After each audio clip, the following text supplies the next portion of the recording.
This is fedha youth group system that we have created. And the first table, which is fixed deposit table, has got these field names: receipt number, date, amount, and the member ID.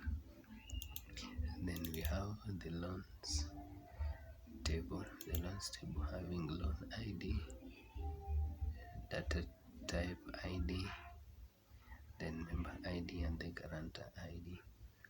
Then we have the loan type table, which we have the type ID, loan type, maximum amount, interest rate, and repayment period. Then we have the members table, which has member ID, member name, contact, date of registration and registration fee. And then we have the shares table, which has got the fields: receipt number, member ID, date, and amount. So when we look at this table, like a member table, the member ID is the primary key. But when you come to a loan table, the member ID is a field known as a foreign key field. So for us, our next step from here is to create a relationship. A relationship is just a link between fields that have the same data type. For us to create relationship, we come to database tools and then click on relationships.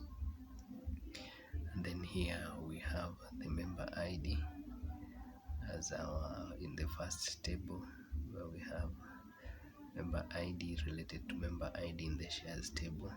It is related also to member ID in the loan table, and also the type ID, which is a primary key in the loan table, is related to type ID, which is in the loan table. Then member ID is also related to member ID in the fixed deposit table.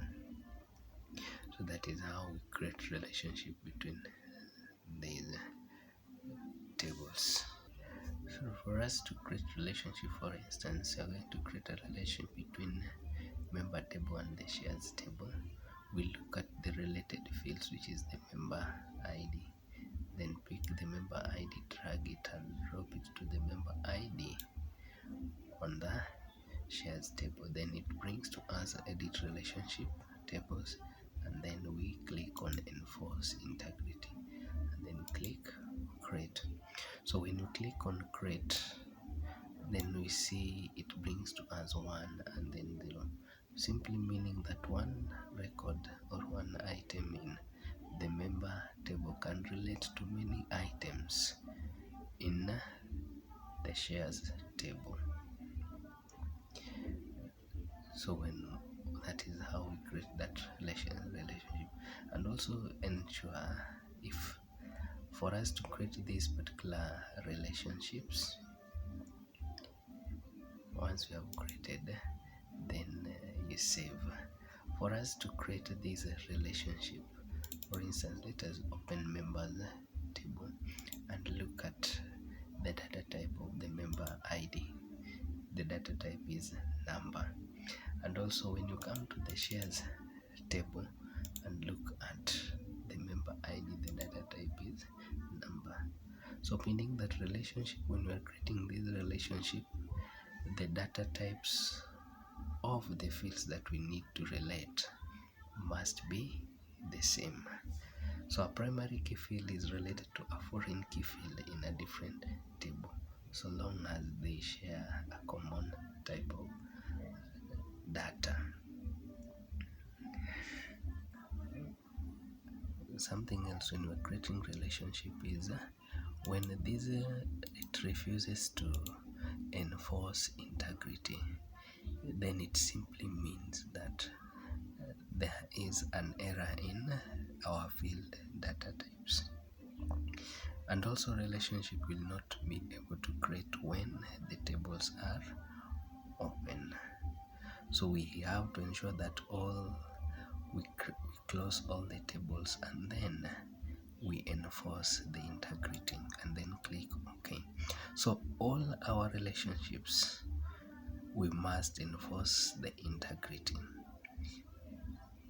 And if it refuses to enforce integrity, know that there is something wrong with your tables. And we must have correct relationships, because we are going to help to use these relationships to create the queries, the forms, and other database items that we are also yet to create.